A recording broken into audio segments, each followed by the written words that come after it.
Here's the progression of your ex's thoughts around the time of the breakup and afterwards. Hey, I'm Coach Benny, and I help people get their exes back. And before I did this, I was a dating coach for about 5 years where I had to pay attention to how to create attraction in other people. And I used that experience to help you get your ex back. Now, somewhere in your relationship, there's a communication breakdown, and this usually is relative to your ex's attachment style, and a lot of times your attachment style. And because there's this communication breakdown, your ex starts checking out emotionally in advance of the breakup. They kind of make their mind up. And then that's why at the time of the breakup, it's not a great idea to try to appeal it. You just kind of accept it because they've already made their mind up. And at that point, they're going to go into what we call the relief phase of the breakup. Depending on your ex's attachment style, they're going to be, closed off to you over this relief phase where basically they're excited about the new chapter of their life. It's almost like going on vacation.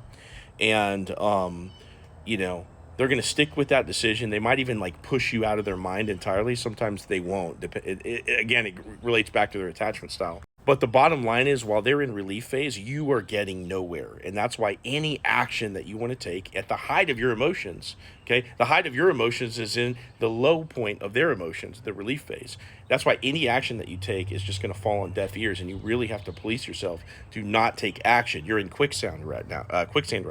Now, what's going to happen is that over time, your ex is going to start to get curious about you if you haven't chased them while you're in no contact. In other words, letting them text you first and you're kind of backing off. You're giving them time and space to miss you and also start to wonder what it is that you're up to. So if you've been using this time wisely, you've been working out, you've been hanging out with your friends, you've been, upgrading your wardrobe, you've possibly been dating other people depending on your situation. They're either going to be checking your socials and discovering this. Their friends will be screenshotting and sending to them. They might create a fake account and check your socials. Or if they don't use socials at all, they'll pick up on it, from the universe, that little signal, that bond that you guys have. It's going to get picked up on. And ultimately speaking, they're going to reach out to you. It could be a little breadcrumb, or it might be a genuine message, but it's going to get sent to you.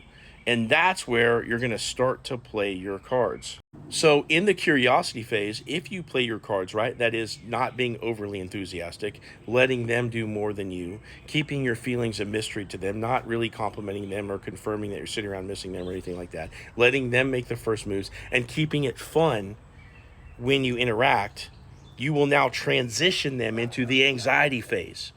And that's where you start to get traction in them wanting you back. Once you confirm that you're not more enthusiastic about the situation than they are at that curiosity point, okay, they will go into anxiety and they will start to get in their feels about, coming to grips with this reality that, hey, you're starting to move on. And they don't even know if they can get you back or not yet. Now, as long as you can sit out that anxiety phase and do less than them and let them come to you, but you still keep it fun and not being like cold towards them or anything like that, as long as you can ride out that phase, you will now put them into the doubt phase where now they know that they made a wrong decision. They're second guessing everything and they now want you back.